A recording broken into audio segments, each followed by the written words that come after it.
காங்கிரஸ் ஆதரவு நிலைப்பாட்டில் விஜய் இருக்கிறாரு. நம்ம எல்லா காலத்திலையும் நம்ம ஒரு குற்றச்சாட்டை நம்ம சொல்லிடுறோம். அந்த குற்றச்சாட்டுக்கு என்ன ஆதாரம் இருக்கிறதுங்கிறத நம்மளால சொல்ல முடியல யாராலையும். நீங்க கமலஹாசனை சொன்னோம், அவர் வந்து ஆர்எஸ்எஸ் தூண்டி விட்டுருக்கு, இது வரைக்கும் பார்ப்பன தலைமையை வந்து ஜெயலலிதாவுக்கு பின்னாடி உருவாகலை, அவங்க உருவாக்கிட்டாங்க ஒரு தலைமையை அப்படிலாம் நம்ம சொன்னோம்.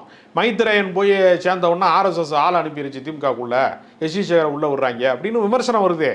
இது எல்லா விமர்சனங்களும் வருது. ஆனால் ஒரு பார்ப்பன எம்எல்ஏக்களை கூட வந்து திமுக உருவாக்கலை.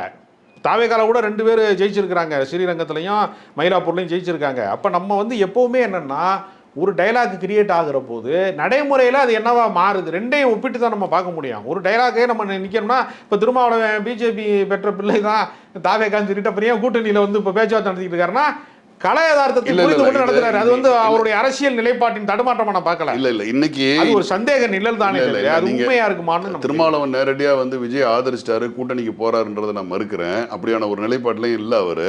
பொதுவா வந்து எல்லா கட்சிகளோட மனநிலை எப்படி இருக்குன்னா 2 விதமான மனநிலை இருக்கு. நீங்க டிஎம்கே விடுங்க, அது சாலிடா வந்து எதிர்கட்சியில் உட்கார போகுது.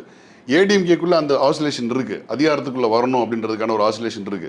அதே மாதிரி விசிகாவுக்குள்ள இருக்கு. ஏன்னா ஆட்சியில் பங்கு அதிகாரத்தில் பங்குன்னு தொடர்ச்சியா முழங்கிட்டு வர்றவங்க அந்த ஒரு பேச்சை அமைச்சரா வரணும் தகவல் வரும். அதனாலதான் ஆதவ அர்ஜுனா வந்து கட்சியை விட்டு வெளியில போனாரு. ஸோ அந்த இதை வந்து கிளைம் பண்றதுக்கு, தார்மீகமா உரிமை கோர்றதுக்கு அதிகமான இது இருக்கிறது விசிகா கட்சி. ஏன்னா தொடர்ந்து வந்து அதிகாரத்தை சுவைக்காத ஒரு கட்சின்றதுல அதுக்கு வந்து ஒரு இருந்தாலும் கட்சியை இன்னைக்கு வந்து அந்த ஒரு நிலையான முடிவு எடுக்க முடியலைன்ற ஒரு விஷயம் இருக்கு.